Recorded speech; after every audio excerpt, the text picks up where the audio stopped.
Saya akan menjelaskan tentang HAM dan apa saja HAM-HAM itu. Simak dengan baik ya.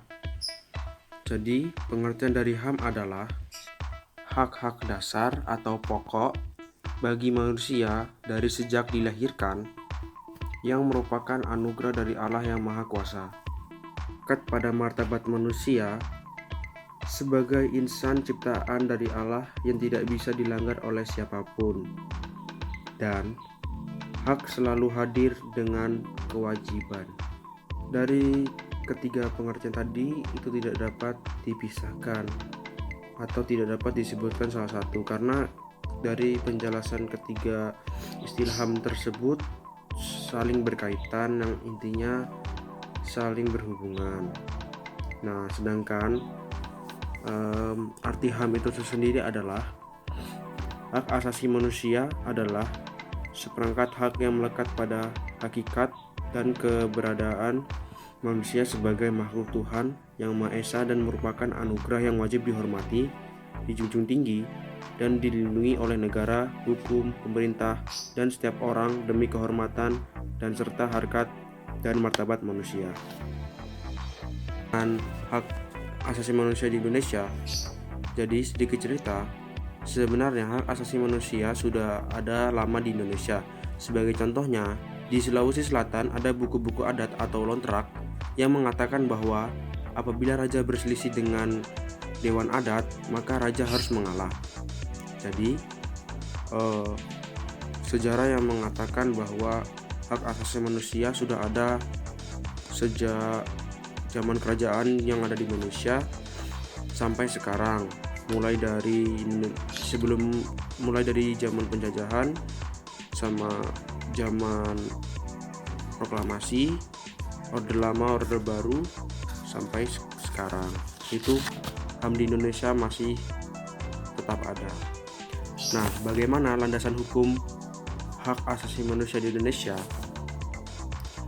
Jadi, hak asasi manusia tercermin dalam Pancasila UUD 1945, yang dimana dari kelima tersebut terdapat hak asasi manusia yang contohnya nih, hak beragama dan memeluk kepercayaan terdapat pada sila pertama, keadilan sosial, dan sampai sila kelima juga memiliki hak asasi manusia bagi rakyat di Indonesia.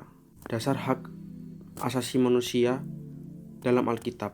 Nah, sebenarnya jika dikaitkan dengan pelajaran agama Kristen, hak asasi manusia justru lebih mendalam, karena dalam ajaran Kristen kita harus saling mengasihi dan menghargai hak asasi manusia, karena sejatinya hak asasi manusia itu diberikan langsung oleh Tuhan kepada kita sejak kita lahir, sejak kita menatap, bahkan sejak kita bernafas di muka bumi ini.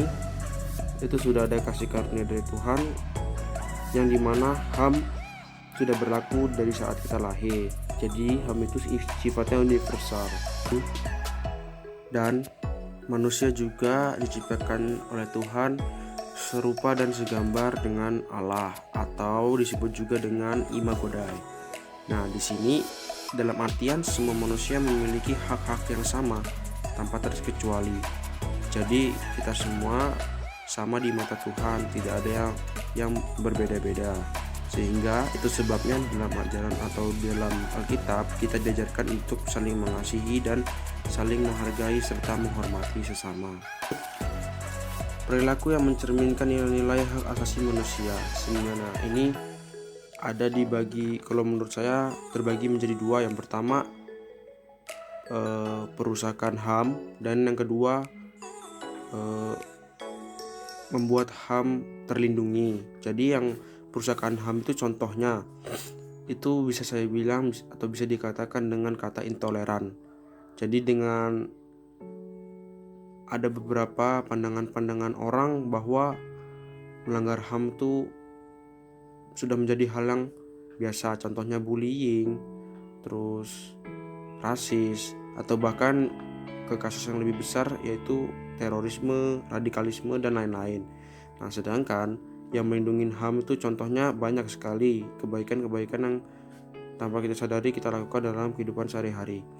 Contohnya adalah kita menghargai teman kita yang sedang beribadah, atau kita menghargai pendapat teman yang memberikan pendapat lain tentang kita, atau menghargai atau memperhatikan guru yang mengajar di kelas. Itu sudah termasuk bentuk perwujudan hak asasi manusia kita kepada orang lain. Kesimpulan saya sendiri itu adalah kita semua manusia pasti mempunyai hak-hak masing-masing dan kewajiban masing-masing yang berbeda-beda. Kan tetapi belum tentu kewajiban dan hak itu bisa kita lakukan atau berjalan dengan baik. Ada saja oknum-oknum atau halangan-halangan agar hak itu terganggu dan kewajiban itu terganggu. Jadi saran saya, kita sebagai orang percaya, kita harus memberikan contoh dengan cara menghargai HAM yang ada dan mengasihi sesama. Terima kasih.